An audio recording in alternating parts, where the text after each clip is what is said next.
সকালবেলায় যত রকমের কাজকর্ম ছিল, ঠাকুরকে পুজো করা থেকে শুরু করে সব কিছুই সেরে মাছ নিয়েছি। আর আজকে জানো তো বাটা মাছ নেব ভেবেছিলাম, কিন্তু বাটা মাছ পেলাম না। আমি ভাবছিলাম ছোট ছোট বাটা মাছ নেব, ফুলকপি আলু দিয়ে ঝোল করব, সেটা আর হলো না। দিয়ে পোনা, একটু বড় বড় সাইজে একটু পোনা নিলাম, তো দুটো নিয়েছি, 200 হয়েছে, তো ওটাই কাটছি। আর আজকে ছাই দিয়ে মাছ কাটছি। তো আজকে ছাই দিয়েই মাছ কাটছি। আর আমি ইদানিং কয়েক মাস ধরে ছাই দিয়ে মাছ কাটি না, কারণ আমার হেঁসোটা শুধু কাটতে লাগে, কিন্তু মাছের আঁশ ছাড়াতে আমার হেঁসো প্রয়োজন হয় না, কারণ আমি চামচ দিয়েই মাছের আঁশটা ভালো ছাড়াতে পারি। আর আমার মানে বড় বড় মাছও আমি মানে আঁশ ছাড়াতে পারি, আমার কোনো অসুবিধাই হয় না, আমি চামচেই কমফোর্টেবল ফিল করি। আর আজকে ভাবলাম যেহেতু তোমাদেরকে আজকে আমার মাছ কাটাটা দেখাবো, ওই কারণে আমি আজকে হেঁসোতে করছি আর ছাই নিয়েছি। আর ছাই দিয়ে মাছ কাটলে ভালোও লাগে, হাতটা মানে স্লিপ কাটে না, বেশ ভালোও হয়। তো মাছ কাটছে, আর ওদিক থেকে বড়দি জিজ্ঞাসা করছে আজকে সাহেবনগর যাবি না, কারণ সাহেবনগরে যে তোমাদেরকে কয়েকদিন আগে ব্লগটা দিয়েছিলাম রক্ষাকালী পুজোর, তো ওখানে মা রক্ষাকালী 7 দিন থাকে, আজকে তার অন্তিম দিন, আজকে তার বিসর্জন। তো আমাকে বড়দি বলছে চল, ওখানে অনেক মানে ধুমধাম হবে আজকে বিসর্জনে, আজকে রাত্রে আবার অর্কেস্ট্রা হবে, নাচ হবে, অনেক কিছুই হবে। তো আমি বললাম আমি যাব না, ছেলে ওই ভিড়ের মধ্যে কাঁদবে, ছেলে অত ভিড় পছন্দও করে না, তোমরা যাও। তো বড়দি যাবে, বড়দি মেজ ভাসুরের মেয়েকে নিয়ে যাবে, তবুও আমাকে একবার বলল। তো আমি বড়দিকে বললাম না, অন্য সময় আবার যাব, তুমি এখন যাও, আর এখন কাজের এখন একটু খিচিবিচি আছেও, যাওয়া হবে না, আবার কালকে মূলষষ্ঠী আছে, ওই কারণে আমি গেলাম না। আর মাছ কাটার পরে আমি ছেলেকে খাইয়ে দেবো, কারণ ও এখনও ঘুম থেকে ওঠেনি, ও ঘুম থেকে ওঠার আগে আমার এসব কাজগুলো কমপ্লিট করে রেখে দিতে হবে। ঘুম থেকে উঠলেই তখন আবার সেই দৌড়াদৌড়ি, পড়ে যাওয়া, আর জানো তো শুধু দৌড়াবে, এত দৌড়াবে না, শুধু পড়বে। আর আমাদের বাড়ির সামনে যে রাস্তাটা হয়েছে ওটা এখন ঢালাইয়ের হয়ে গেছে, তো দৌড়তে গেলেই পড়ে যায়, আর পড়ে গেলে হাত পা ছড়ে যাবে।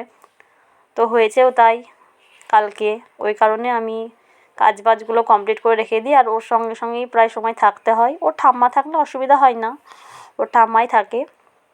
তো কাজগুলো করে ওর দুধটা গরম করে ওকে খাইয়ে দেবো। মাছ কাটার পরে আমি মাছ নিয়ে চলে এসেছি কলতলায়। তো মাছগুলোকে কাটলে তো হবে না, ধুতেও হবে, তো এবার ধুতে চলে এসেছি। আর ভিডিও করে দেওয়ার কেউ নেই, ওই কারণে একটু অসুবিধা হচ্ছে, কারণ বাঁ হাতে ফোনটাকে ধরে আছি আর ডান হাতে ওই হাতে করে জল দিচ্ছি আর মাছ কাটছি। আর মাছ কাটছি আর মাছের আঁশগুলোকে ভালো করে করে নিচ্ছি, দৌড়লে মানে তুলছি, কারণ আমার বেশিরভাগ সময়ই দেখি যে একটা না একটা আঁশ থাকবেই, ওই কারণে একটু ভালোভাবে আঁশগুলোকে ছাড়াচ্ছি। তখন যদি রান্না করতে গিয়ে যদি দেখি আঁশ আছে, তখন আবার মানে কেমন একটা লাগে না, ওই কারণে ভালোভাবে একটু করে নিচ্ছি। আর এই দেখো আমার ধোয়া প্রায় কমপ্লিট, আর 2-1 বার জল বোলালেই হয়ে যাবে। দুটো মাছ নিয়েছিলাম।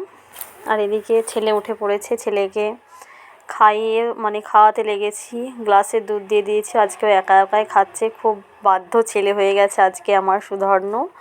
আর ছেলেকে খাওয়ানোর পরে নিজেও খাবার নিয়ে নিয়েছে, কারণ সকাল থেকে আজকে চাটা কিছুই খায়নি, প্রচণ্ড খিদে লেগেছিলো, ওই কারণে গরম গরম ভাত ছিল, ফেনা ভাত, আর কালকে যে নবান্নের তরকারি ছিল ওটা দিয়ে খাচ্ছি, দিদি পাঠিয়েছিল রাত্রেবেলায়।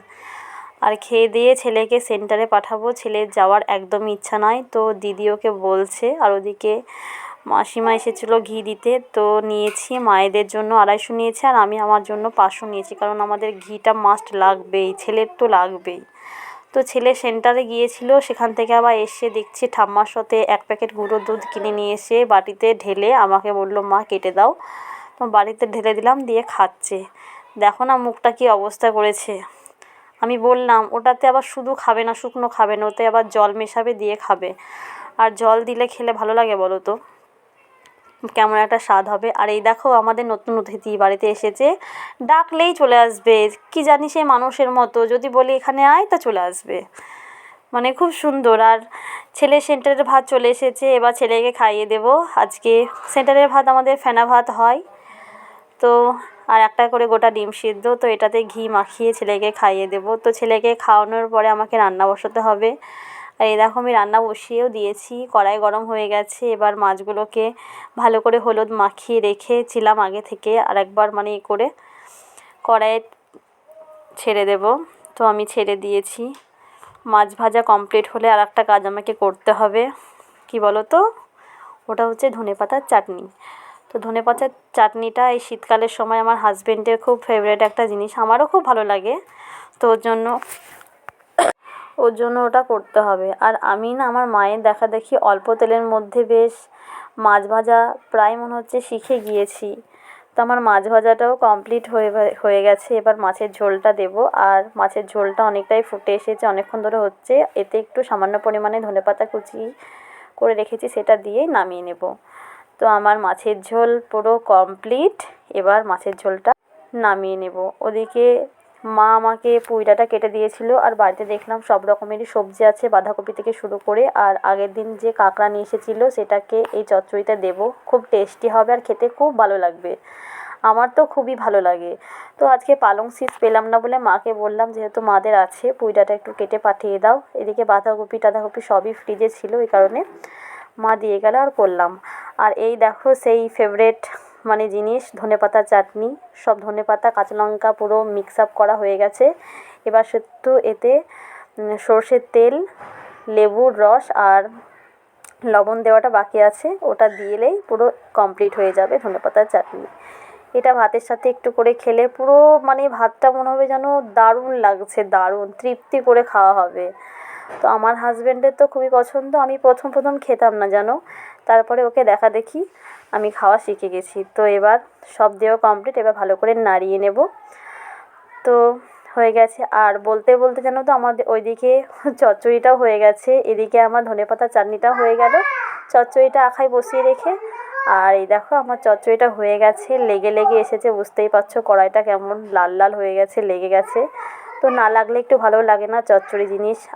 তো হয়ে গেছে। আর আজকে জানো তো আমি একা হাতেই ভাত বসিয়ে দিয়েছিলাম, কারণ অনেকটাই দেরি হয়ে গেছিলো। রান্না ছিলাম একটু মাদের বাড়ি, মা আজকে মাংস হয়েছে। তো যেদিনই মাংস হয় তখন আমার ছেলেকে ফোন করে, যে আমাকে ফোন করে দিয়ে বলে যে তোর ছেলেকে পাঠিয়ে দে। তো ছেলেকে বললাম চল, আমার মায়ের বাড়ি তো এপাড়া ওপাড়া। তা ছেলেকে বললাম চল, তোকে আমি রাস্তা দাঁড়াচ্ছি, তুই চলে যাবি। তা না, তুমি চলো। তো ছেলেকে নিয়ে আবার গেলাম। আর হেঁটে হেঁটে যাবে না, আমার যেহেতু সাইকেল আছে, সাইকেলে চেপে গেল, সাইকেল চালিয়ে আমাকে নিয়ে যেতে হলো তাকে। তো গেলাম, সে খেলেও না, গিয়ে শুধু একটু দাঁড়িয়ে থাকাই হলো, গল্প করাই হলো, দিয়ে আবার আমাকে চলে আসতে হলো। তো এইমাত্র এলাম, এবার সন্ধ্যা দেখাবো। আর সন্ধ্যা দেখিয়ে ছেলেকে ম্যাগি করে খাইয়ে দেবো। দেখি যদি বলে যে না ম্যাগি খাবো না, দুধ খাবো, তো দুধ গরম করে খাইয়ে দেবো।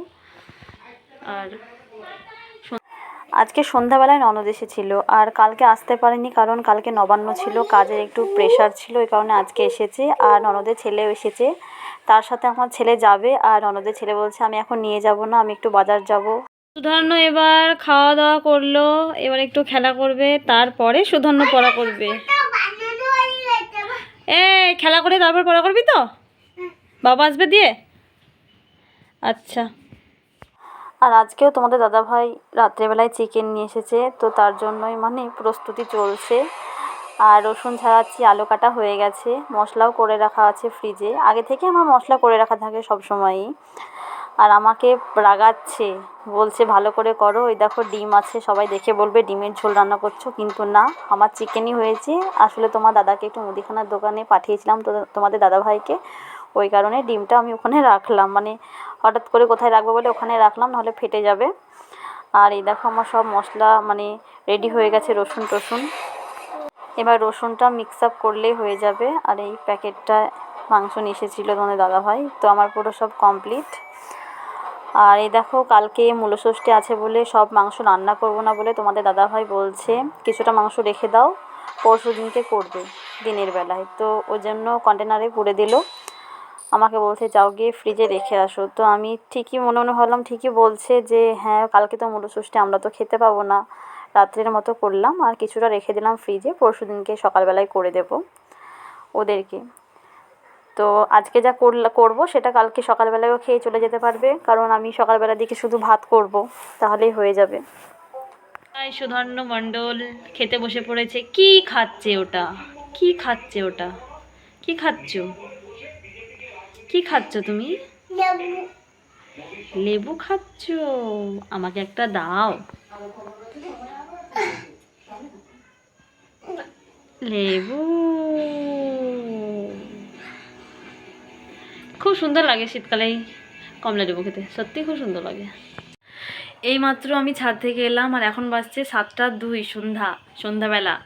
তো আমি দুধ আনতে গিয়েছিলাম রাস্তায়, তো দুধ আনতে গিয়ে দেখছি ছাদের দিকে তাকিয়ে পুরো কাপড় চোপড় একটাও আমার তোলা হয়নি। তো তাড়াতাড়ি করে এসে ছাদে গেলাম, যে কাপড়টা তুলে নিয়ে এলাম। আজকে একদম ভুলে গেছিলাম কাপড় তুলতে, যেহেতু মায়ের বাড়ি গিয়েছিলাম, মা ফোন করেছিল ছেলেকে নিয়ে যাওয়ার জন্য, তো গেলাম, একদম মনে নাই, বাড়ি এসে একদম মনে নাই, এসে সন্ধ্যা দেখাতে লাগলাম আর একটুকু মনে নাই। আজকে বাড়িতে সব কিছুই ছিল, শুধুমাত্র টমেটোটা ছিল না, ওই কারণে আজকে টমেটো সস দিয়ে কাজটা চালাতে হচ্ছে। টমেটো সস দিলেও খেতে মন্দ লাগে না, কিন্তু টমেটোটা দিলে বেশ মানে কালারটা বেশ সুন্দর আসে, ফ্লেভারটা বেশ ভালো লাগে। তো কী আছে নেই, তখন এই সসটা দিয়ে কাজ চালাতে হবে, তবু খেতে খুব ভালো হয়েছিল। ওদিকে মাংসটা হয়ে গেছে আর ভাত বসিয়ে দিয়ে এলাম। তো ভাতটা হতে এখনও অনেকটা টাইম লাগবে, তো ভাবলাম একটু ঘরে বসে গিয়ে একটু ফোন ঘাঁটি, তো ফোন ঘাঁটতে চলে এসেছি। ছেলে ঘুমোয়নি এখনও, ভাতটা হবে, ওকে খাওয়াবো, খাইয়ে ঘুম পাড়াবো। আর ফোন দেখছে ছেলে এখন, আমি চলে এলাম একটু ছেলের সাথে আড্ডা দিতে। তো ফাইনালি খাওয়া দাওয়া কমপ্লিট হয়ে গেছে, ছেলেকেও খাইয়ে দিয়েছি। তো ছেলে এখনও ঘুমায়নি, এবার ঘুম পাড়িয়ে দেবো গিয়ে। তো আজকে একটু দেরি করে ঘুমাচ্ছে, কেন বাবার সাথে দুষ্টুমিতে মেতেছে। আর হ্যাঁ, কালকে আমাদের মৃগষষ্ঠী আছে, যেহেতু যারা বাচ্চার মা, একটা বাচ্চা হয়ে গেলে তাদেরকে সমস্ত রকমের যত রকমের ষষ্ঠী আছে সব করতে হয়। তো কালকে আমাকে সেটা করতে হবে, সকাল সকাল উঠতে হবে, উঠে স্নান করতে হবে, পুজো হবে, প্রসাদ খেয়ে তবেই খেতে পাবো। তো আজকের মতো এই পর্যন্তই, আবার দেখা হচ্ছে কালকে নতুন একটা ব্লগে।